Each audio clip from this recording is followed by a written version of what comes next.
माणसं पूर्वीपेक्षा जास्त हळवी झाली आहेत का?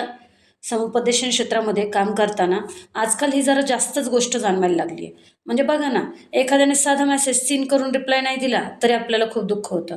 कोणीतरी मजेमध्ये, चेष्टेमध्ये काहीतरी बोललं तरी ते आपण काळजाला लावून घेतो. आपण इतके इमोशनली व्हल्नरेबल म्हणजे भावनिकदृष्ट्या असुरक्षित का झालो आहोत बरं? का आपली मनच काचेसारखी झाली आहेत, की जे एका लहानशा धक्क्याने सुद्धा तडकतायत? कारणे खूप काही असू शकतात. पण सायकॉलॉजिकल दृष्टिकोनातून पाहिलं तर याच्या पाठीमागे फक्त 2च महत्त्वाचे कारणं आहेत. पहिलं म्हणजे एक्सटर्नल व्हॅलिडेशन. म्हणजे ना, आपण आपल्या आनंदाची, आपल्या भावनिकतेची चावी ना आपण दुसऱ्यांच्या खिशात ठेवली. म्हणजे जोपर्यंत स्वतःहून माणूस, दुसरा माणूस, पुढचा माणूस आपलं कौतुक करत नाही ना, आपल्याला सांगत नाही ना बरोबर आहे, तोपर्यंत आपल्याला आपली किंमतच वाटत नाही. आणि दुसरं म्हणजे ओव्हर थिंकिंग. समोरच्याने जे म्हटलं नाही ना, त्याचाही अर्थ आपण लावायला लागतोय आजकाल. समोरच्याचा एक छोटासा शब्द आणि आपल्या डोक्यामध्ये, आपल्या मनामध्ये विचारांचा एक मोठा डोंगर तयार होतो.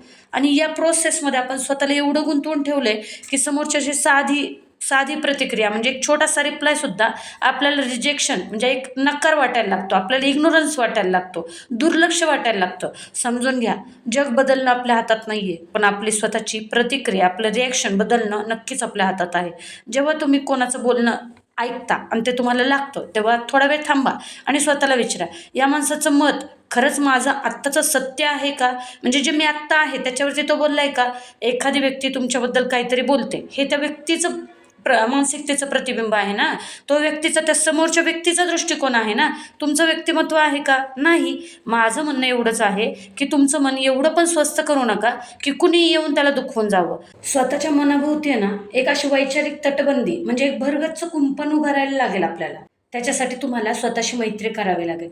स्वतःवर प्रेम करावं लागेल.